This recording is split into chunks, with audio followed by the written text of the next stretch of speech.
воқеан тоҷикистони азизи мо дорои табиати гуворову нотакрор аст. дар ин фазои тоза барои дилхоҳ нафар ба варзиш машғул шудан бисёр хушоянд мебошад. дуруд бинандаи шабакаи варзиш, ин лаҳзаҳо барномаи кишвари варзишии манро дар шаҳри энергетико яъне шаҳри норак манзуратон мегардонем. шаҳри норакро ҳамагон ҳамчун шаҳри энергетикию сайёҳӣ мешиносанд. имрӯз мо ҳайати эҷодии барнома дар мавриди иншооту дастовардҳо ва рушду равнақи соҳаи варзиши ин шаҳр ошноӣ пайдо мекунем. пас бо мо бошед.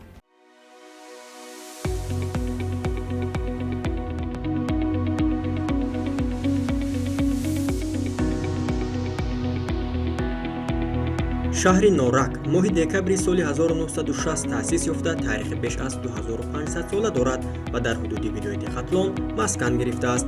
дар бунёди шаҳри мазкур саҳми 40 миллати собиқ иттиҳоди шӯравӣ назаррас аст. шаҳр дар соҳили руди вахш ҷойгир буда 324,5 километри мураббаъ масоҳат дорад ва шаҳри энергетикию сайёҳии кишвар маҳсуб мешавад.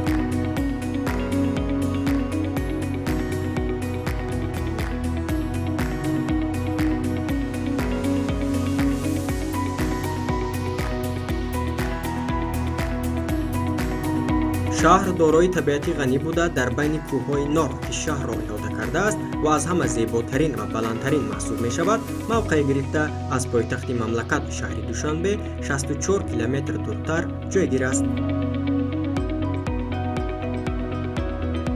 шаҳри норак дорои мероси бои таърихиву фарҳангӣ ва захираҳои табиӣ буда барои рушди туризми дохилӣ ва қабули сайёҳони хориҷӣ мусоидат менамояд. аҳолии шаҳр зиёда аз 63 000 нафарро дар бар мегирад ки аз ин шумора 18 822 нафарро ҷавонон ташкил медиҳад.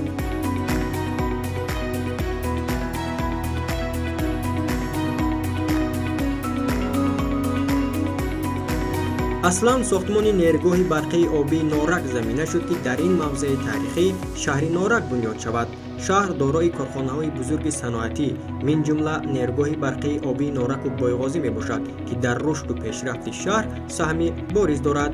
тибқи стратегияи рушди сайёҳии мамлакат то соли 2030 шаҳри норак ҳамчун шиносномаи сайёҳии кишвар дониста шудааст.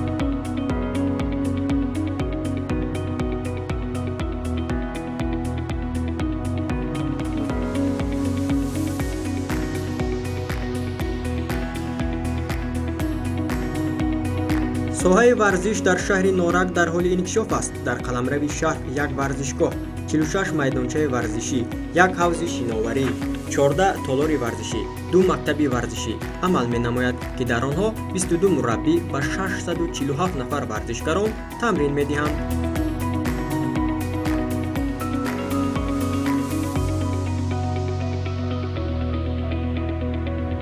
агар соли 2019 варзишгарони шаҳри норак дар мусобиқаҳои дохилии кишвар ба гирифтани 71 медал даст ёфта бошанд, пас онҳо дар соли 2020 ба гирифтани 60 медал мушарраф гардиданд.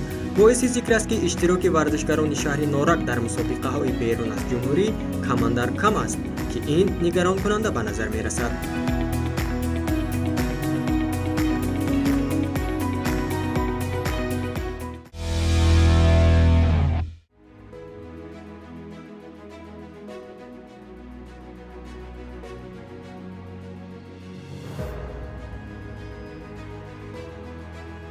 тарзи ҳаёти солим яке аз дастовардҳои беназири инсоният ба ҳисоб рафта барои шарафёб гардидан ба дарозумриву ҳаёти босаодат риояи меъёрҳои он ҳатмӣ ба шумор меравад. ба ҳамин тариқ зери шиёри зебоӣ, доноӣ, тавоноӣ аз варзиш аст дар ҳама манотиқи кишвар машқҳои дастаҷамъонаи пагоҳи рӯзӣ доир карда мешавад. сокинону ҷавонони шаҳри норак ба тамринҳои пагоҳи рӯзӣ таваҷҷӯҳи зиёд доранд.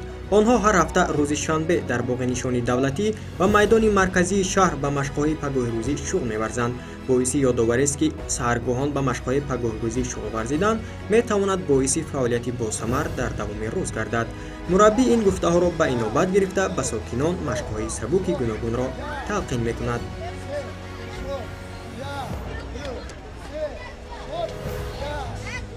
аҳамияти тарбияи бадан, аҳамияти ҳамин чи машқҳои пагоҳи рӯзӣ, бедор шудани ҳар як фард ва тоза шудани мисол рӯҳу бадани инсон аҳамияти калон дорад. одаморо барои ба кор рафтан ба корҳои мисол давлатӣ ҷалб кардан чӣ кор мекунад? мусоидат мекунад. барои ҳамин саломатӣ пеш аз ҳама. саломатӣ барои саломатӣ фоидаи калон дорад. аксарияти ва гимнастикаи пагоирӯзиро бонуон ташкил мекунанд. зиёда аз 100 нафар. хай мардум иштирок мекунанд, лекин бонуон фаъолтаранд. дар тамринҳои пагоҳирӯзӣ 150 нафар сокинону ҷавонони шаҳр фаъолона ширкат варзида, шумораи зиёди духтарону бонувоне ки дар корхонаҳо кор мекунанд ва бештари вақти хешро дар сари компютер ва дигар корҳо мегузаронанд, тамринҳои пагоҳирӯзӣ заминаи хубӣ ба тарзи ҳаёти солим рӯ овардани онҳо мегардад.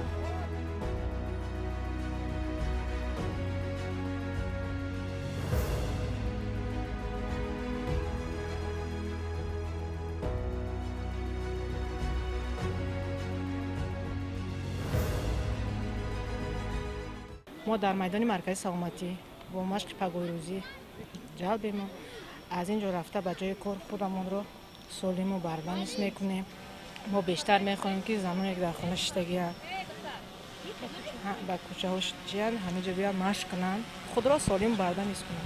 ما از طرف مرکز سلامتی هر روز شنبه ما قریب از 40-50 نفر هر روز شنبه همینجا آمده مشق میکنیم. ما با روحی بولیده با یک قوتی که خود همینجا میکشم ما را اومده مشق پگاهی‌روزی را میکنیم هر روز شنبه و دوام هفته ده همین چیزا در بین کارمندان دوام میتیم در دوام همین هفته و اینجا چی سیاسی میگذرانن یا 5-10 دقیقه امرو در خانه ها در فرزندان میفهمونیم همسایه‌ها که می کاری معرکگی جمعی روی چی قفا نمونن اومده در اینجا اشتراک کنن.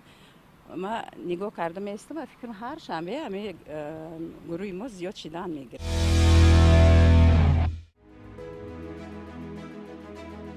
در رشد و پیشرفت و دستاوردهای ورزشکاران شهر نورک مؤسسه دولتی مکتب ورزشی شهر سهمی بارز داشته، نورسان و جوانان بیش از 11 نمود ورزش را در این مؤسسه می‌آموزند. در تالار آثارخانه ملی شهر نورک جوانان و نورسان به نمود ورزش تنیس روی میز و ششکه و شahmat جلب گردیدند که 10 نفر از نمود ششکه و شahmat و 14 نفر از نمود تنیس روی میز به تمرین‌ها فرا گرفته شدند. اما این تالار برای مشغول شدن به این نمود ورزش خرد و ناموافق میباشد و چنانه به ما اطلاع دادند با نبودن تالارهای مخصوص این نوع ورزش نورسان و جوانان در چنین تالار تمرین کرده تا این مدت در یک قطار مسابقه ها شرکت ورزیدند.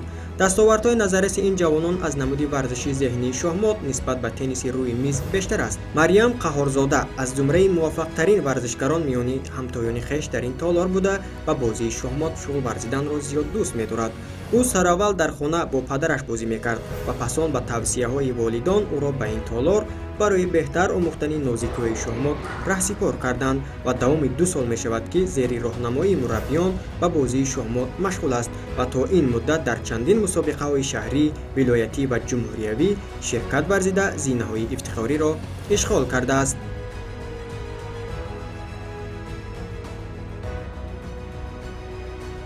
از سال 2020 تا این جانب در گروه شahmat به تمرین مشغولم. من اولین بار در مسابقه شهری اشتراک نموده سزاوار جای یکم گشتم. بعد با تیاری مربیم مشق و تمرین نموده در ولایتی اشتراک نموده سزاوار جای یکم گشتم. من 2 بار در مسابقه جمهوریوی برای دریافت جام پیشوای ملت اشتراک نموده و جای سوم را اشغال نمودم. من صمیمانه از پیشوای ملت تشکر می‌نمایم که برای ما جوانان نورسان چنین مسابقه ها برگزار می‌نماید. میان نورسان و جوانان شهر نورک ورزش رقم 1 یعنی فوتبال بیشتر محبوبیت داشته رشد و رونق یافته ایستاده است. مکتب ورزشی شهر نیز همواره به این نورسان تکیه می‌کند تا میان آنها در آینده فوتبال بازانی کسبی به وی رسند. در این میدانچه ورزشی فوتبال بازانی تا 14 ساله دسته فوتبال شهر نورک تمرین می‌کنند.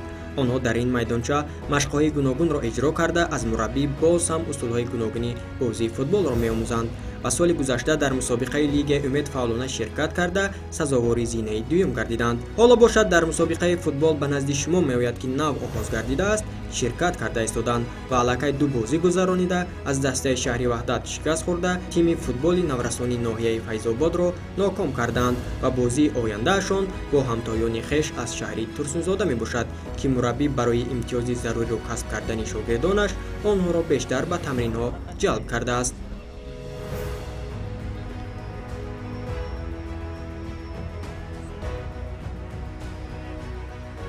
من از خردسالی فوتبال را خیلی دوست می داشتم و من را پدرم به این ورزش آورد.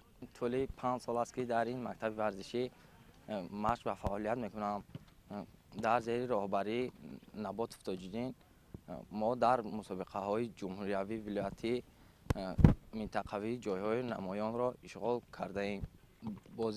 بازی فتح‌الله فتح‌الله‌ویچ به من خیلی پسند است. من میخواهم که در تیم تاجیکستان مثل فتح‌الله فتح‌الله‌ویچ بازی کنم.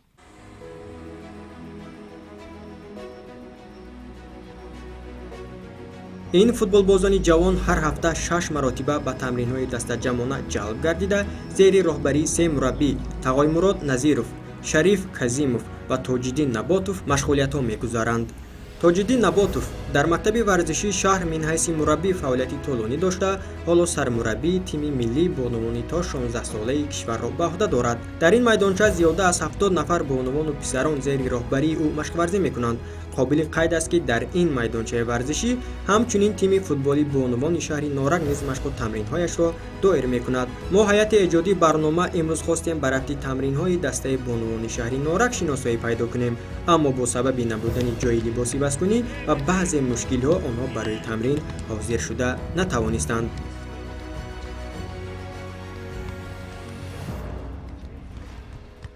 дар шаҳри Норак давоми чанд сол аст ки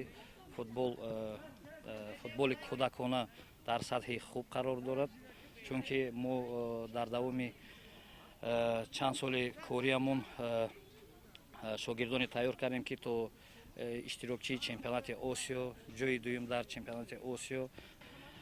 Чандин бонувоне ки мо тайёр кардем қариб аз муассисаи мо дар дастаҳои мунтахаби миллӣ зери 14, 16, 19 ва дастаи миллии мунтахаби бонувони Тоҷикистон зиёда аз 30 нафар довталаб мо тайёр кардем ва ба ин дастаҳо онҳо шомиланд. То ин рӯз дар ин дастаҳо иштирок карда истоданд, дар чандин мусобиқаҳои байналмилалӣ иштирок карданд ва сазоварҳои ҷоии намоён аз ҷумла сазоварҳои ҷоии дуюм ва сеюм дар чемпионатҳои кафа иштирок карда сазоварҳои ҷоии дуюм ва сеюм шуданд. айни замон дар дастаи мунтахаби миллии Тоҷикистон 3 нафар дастбарвари мо иштирок карда истодааст.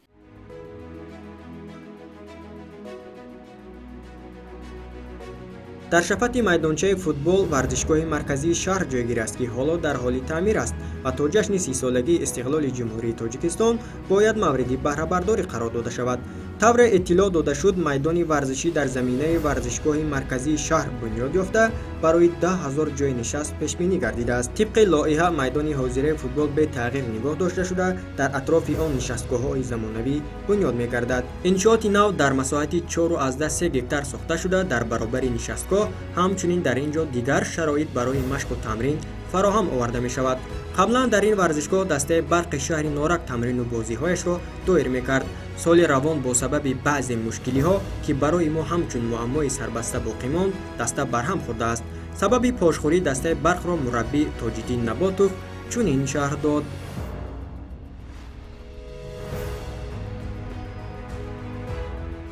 дастаи барқ соли гузашта дар лигаи дуюм дастаи мо баромад кард. сазовори ҷои сеюм шуданд дар ин лигаи дуюм ва боварӣ дорем ки солҳои наздик майдони мо агар омода шавад як дастаи хуб тайёр мекунем, чунки дар шаҳри мо ҳама вақт дастаи футбол умуман варзиш дар сатҳи хуб буд ва футбол ҳам ин яке аз варзиши намуде ки дар миқёси ҷаҳон дар ҷои якум аст. мо кӯшиш мекунем ки наврасони ҷавононро ба ин намуди варзиш бисёртар ҷалб кунем ва дар оянда мехоҳем ки як дастаи хуб дар ҷумҳурии тоҷикистон дар лигаи олӣ аз шаҳри норак иштирок кунад.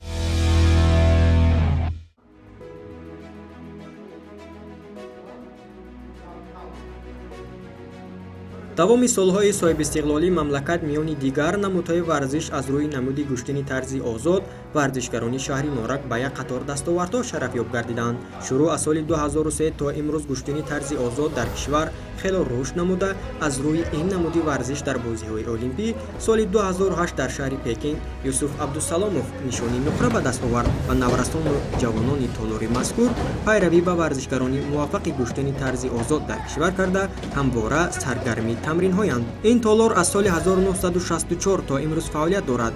ба шарту шароити толор назар афканем, на он қадар дар ҳолати хуб қарор дорад. аммо 100 нафар наврасону ҷавонон дар ду баъз ҳафтаи 5 маротиба зери роҳбарии мураббии кордону муваффақи ин соҳа Шамсулло Ашуралиев саргарми тамринҳоянд.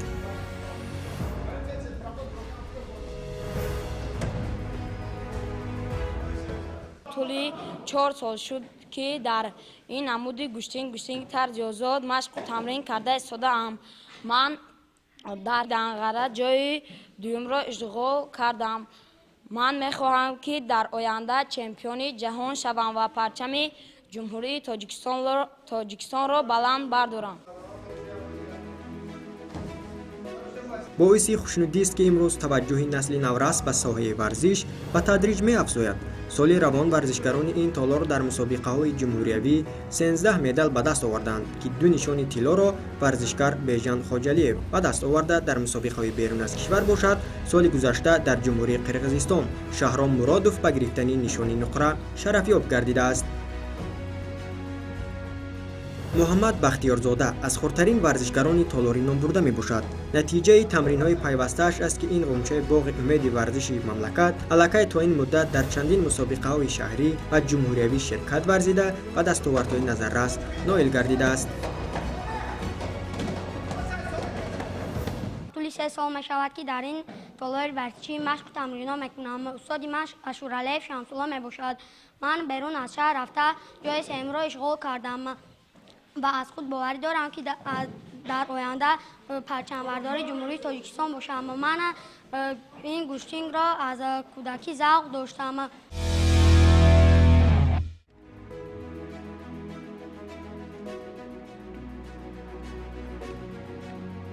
толори варзишии Муродалӣ Абдулло аз зумраи толорҳои дар шаҳри Норак маҳсуб мешавад ки бо шароитҳои замони муосир бунёд гардидааст. толори варзишӣ давоми 2 сол мешавад ки фаъолият дорад ва аз 3 ошёна иборат аст. дар ошёнаи аввал толори обутоби бадан барои мардҳо, дар ошёнаи дуввум толори обутоби бадан барои бонувон ва дар ошёнаи сеюм толор барои машғул шудан ба намуди варзиши муштзанӣ ё ба истилоҳ бокс амал мекунад. толори варзиширо соҳибкори маҳаллӣ Идибек Азизов бунёд кардааст ки дилхоҳ нафар метавонад дар ин машқварзӣ кунад.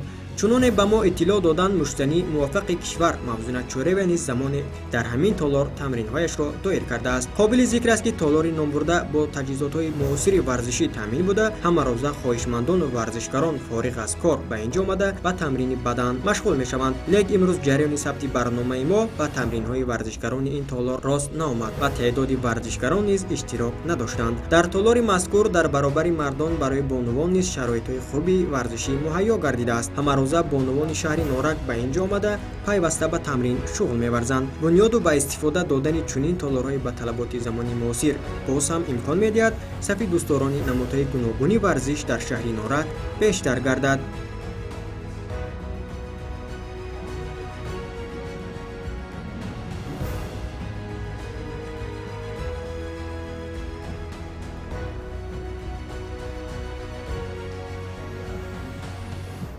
мо соҳибкоро кӯшиш мекунем ки дар Норак шаҳри мо ҳамихе толорҳои варзишии замонавӣ бунёд гардад. мо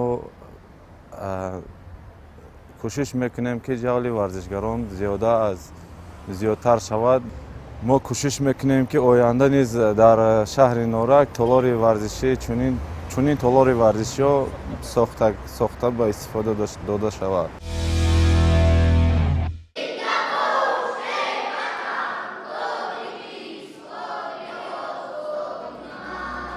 зинда бош эй ватан, тоҷикистони озоди ман. این مصرع‌ها را ورزشکاران تالار مذکور همچون شعار برای خود دانسته هر روز پیش از تمرین‌ها با خواندن سرود ملی بعد به ورزش مشغول می‌شوند که این می‌تواند روحیه ورزشکاران را تا جای بلند برداشته باشد. این تالاری که حالا روی اکران‌های شماست تالار مؤسسه تحصیلات میانه عمومی رقم 1 محله سری بالای شهر نارنگ میباشد که ورزشکاران از روی نمودی گشتین ملی و جودو به تمرین‌ها جلب گردیدند. همه روزه در 4 بست 60 نفر زیر راهبری مربی عمر رحمتوف مشق ورزی می‌کنند. عمر رحمتوف در این سمت شاگردان زیادی را به وای رسانیده است و یکی از نفران محسوب می‌شود که برای رشد و پیشرفت گشتین جودو در شهر نارنگ سهمی بارز دارد. شاگردان او تا امروز در مسابقه‌های شهری و جمهوریوی فعالانه شرکت ورزیده و گرفتن دستاوردها مشرف گردیدند. اینچنین همساله روز 28 اکتبر در شهر نارنگ روز عمومی جهانی جودو تجلیل می‌گردد که جودوکاران کشورهای همسایه نیز شرکت می‌ورزند. عبدالعلیم مسلمانزاده از زمره آن ورزشکاران به حساب می‌رود که در این مسابقه دستاورد دارد. من بارها در مسابقه‌های جمهوری ولایتی اشتراک نموده سزاوار جای‌های نمایان گشتم. گشتینگ زودو و گشتین ملی در شهر نارنگ خیلی رشد کرده است و هر سال در شهر نارنگ 28 اکتبر روز عمومی جهانی زودو برگزار می‌گردد و در این مسابقه که از جمله از دولت همسایه جمهوری ازبکستان 3 دسته نیز اشتراک نمودند. از سمرقند، بخارا و چرچیق نیز در این مسابقه اشتراک نمودند و در این مسابقه من در وزن 50 کیلوگرم برآمد نموده سزاوار جای دوم گشتم. ما می‌خواهیم که در آینده پرچمبردار ملت شویم و مثل رسول باقیف کامرانشاه استوپیریان در عرصه بین‌المللی پرچم تاجیکستان را بلند برداریم.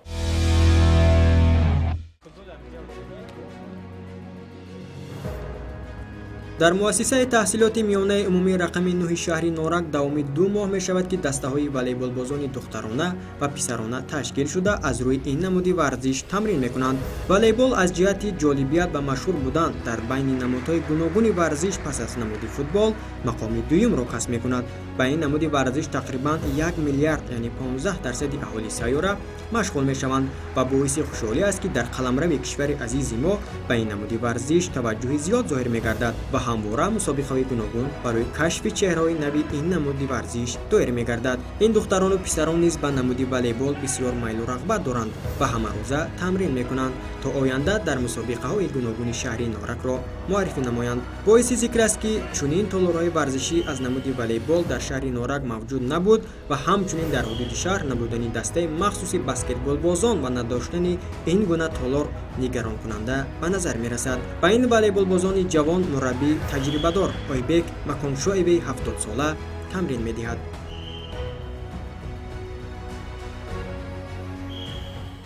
راستی گپ والیبال ما وقت والیبال در چند سال نبود در یگان جا حاضر گروه تیاری را نو گرفتگیم دختر و بچه را برای همه که همه رشد والیبال در شهر نارنگ در دوره شوروی ما جای یکم میگرفتم دائما در مقیاس شهرم در مقیاس ریسپوبلیکم ما در اوکراین بلاروس رفتگی کرتی کماندا یکی وسط دوره شوروی بود آدمای مثال ملت ما نه دیگه ملت اختی انا حاضر با خواستیم همین کار خرا دوام تیمو اینا با یا یوری خدمون برسونیم که همین نبیرای ما هم یا چی یاد بگیرن های ما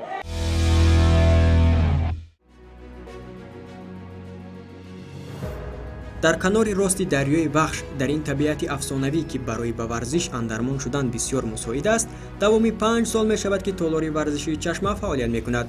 یکی از نمودهای معمولی ورزشی که در مملکت هواداران زیاد را به هم آورده است این گشتینی طرزی جودو می باشد. از اینجاست که در زمان صاحب استقلالی کشور نیز اولین راحتی بازی‌های المپی، اولین بازی‌های آسیا و اولین مدال المپیاد را جودوکاران به دست آوردند.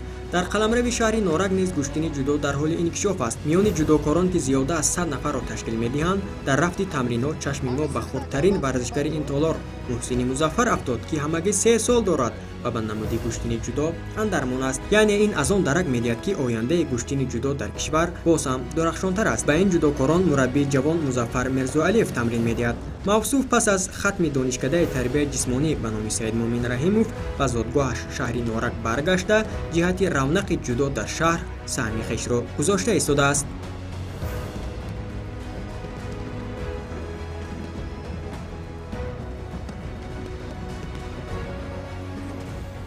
ورزشکاران ما در تمام مسابقه سطح شهری، ولایتی و جمهوری اشتراک کردند و جایهای نمایان را اینچنین اشغال کردند. ما در آینده کوشش میکنیم که ورزشکاران ما را در مسابقه بیرون از کشور یعنی بین المللی تیار نموده آبروی مثال تاجیکستان ما را بلند بردارند. میان این همه پسران در رفت تمرین‌های ورزشکاران توجه ما را دختر جلب کرد که با دست و بازوی گردآفریدانه با پسران دست به گریبان می شود.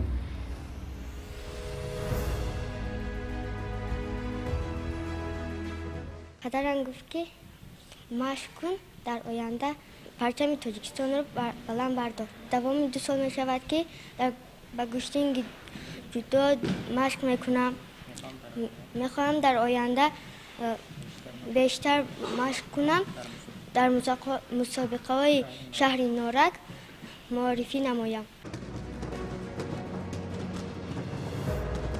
ورزشکاران این تالار تازه بنیاد تا امروز در چندین مسابقه های شهری، ولایتی و جمهوریوی فعالانه شرکت ورزیده و گرفتن دستاوردهای نظررس نایل گردیدند.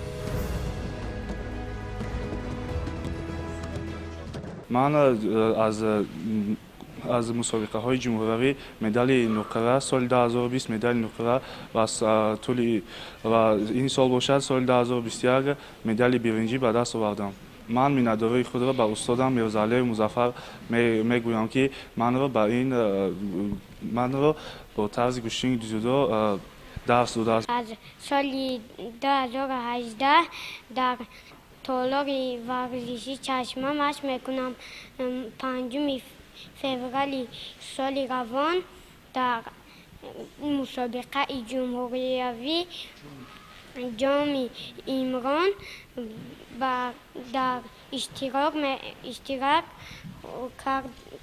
کردم. جای یکم را گرفتم.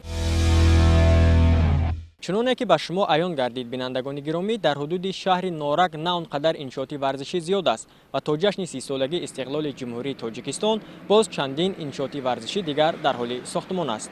نورسان و جوانان شهر بیشتر به نمود گشتین میل دارند که نشان داد و دستاوردهای ورزشکاران نیز از همین نمودی ورزش می باشد. کمبودی ها هم در این سمت از نظر ما دور نماند و گمان میکنیم که برطرف خواهد شد. بینندگان گرامی، در همین شهری سیاحی کشور برنامه کشوری ورزشی من را به انجام میرسانیم. با برنامه‌های شبکه ورزش بمانید. خیر.